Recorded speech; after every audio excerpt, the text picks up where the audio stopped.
बाप जिंदा होता है तब तक बेटी का मायका मायका होता है, और जिस दिन बेटी का बाप मर जाता है उस दिन बेटी का मायका खत्म हो जाता है। जब तक बाप रहता है तब तक बेटी अधिकार पूर्वक जीती है। मेरे पिता का घर है ना तो मेरे बाप का घर है। सज्जनों, जब पिता की मृत्यु होती है ना तो बेटी कम से कम 2-4 किलोमीटर दूर से रोती हुई आती है और पिता की देहली पर आकर के सर पटक देती है। पिता से कहती है कि पिताश्री, आज तक ये मेरा घर था, आज तक मैं अधिकार पूर्वक जी रही थी, आज से ये मेरे लिए देहली पराई हो गई, आज से ये मेरे लिए ये घर पराया हो गया है। क्योंकि जब तक बाप होता है तब तक बेटी का अधिकार होता है, और जब बाप खत्म हो जाता है तो बेटी का कोई अधिकार नहीं। क्यों? बेटी रोती है, कहती है कि माँ जो है वो तो भाइयों के बस में है, भाभियों के बस में है, परंतु जब पिता चला गया तो सब कुछ चला गया। मेरे सज्जनों, ध्यान रखना, बेटी पराए घर की चिड़िया होती है। बेटी की जब बाप शादी करता है ना, चाहे कैसा भी घर ढूंढ के आए, और बाप जब शाम को देख करके आता है, 4 घर ढूंढ के आता है, चारों दिशाएं देख कर आता है, तो शाम को जब पिता को बेटी उदास देखती है तो बेटी कहती है, भैया हाँ आज पिताजी उदास क्यों है, क्या बात है? पिताजी ने भोजन नहीं किया क्या? घर देखने के लिए गए थे, कोई बात गड़बड़ हो गई क्या? बेटी अपने बाप से स्वयं कहती है, पिताश्री तुम परेशान मत हो, मैं तुम्हारी बेटी हूँ, कोई जरूरी नहीं है जो तुम्हारी औकात भर मेरी शादी करिए, आप परेशान मत होइए, आप ये मत सोचना कि तुम्हारी बेटी कोई प्रश्न खड़ा करेगी, बिल्कुल नहीं।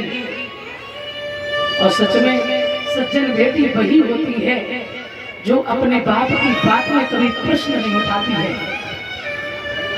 और मैंने देखा है कि बेटी के अंदर कितनी दया होती है, कहती है पिता से, पिताजी हाँ बस इतना ही बहुत है मेरे लिए, ज्यादा मत दो। भाई लड़के किसे कहते हैं, ध्यान रखना, लड़कों की परिभाषा सुन लो, जो लड़कर भी तुमसे सब कुछ ले ले, जो तुमसे लड़के झगड़ के मार के पीट के सब तुम्हारी संपत्ति को हड़प कर ले, और जो तुम्हें कभी सुकून से ना जीने दे, उसे कहते हैं लड़की। और लड़का केवल एक कुल का तारण तरण करता है, ध्यान रखना सज्जनों। बेटी 3 कुल को तारती है, और यदि लड़का पानी देता है, बेटी जिंदा पर पानी देती है, लेकिन बेटा मरने के बाद पानी देता है। इतना अंतर होता है बेटी में और बेटा में। मैं ये नहीं कहती कि बेटा आवश्यक नहीं है, बहुत आवश्यक है, बेटा जरूरी है, लेकिन बेटी के होने पर मातम ना छाया जाए, बेटी को पराए घर का बुरा ना समझा जाए, बेटी के होने पर मातम ना मनाओ। बेटी तो 3 कुल को तार देती है? पिता का नाम रोशन, पति का नाम रोशन, बच्चों का नाम रोशन करती है। लड़के तो एक बार तुम्हारा दर्द नहीं समझेंगे, पर बेटियां दर्द जरूर समझती है।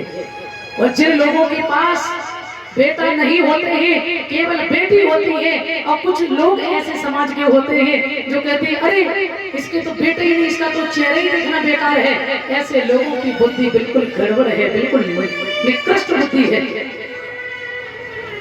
कौन कहता है बेटियां आज किससे कम है?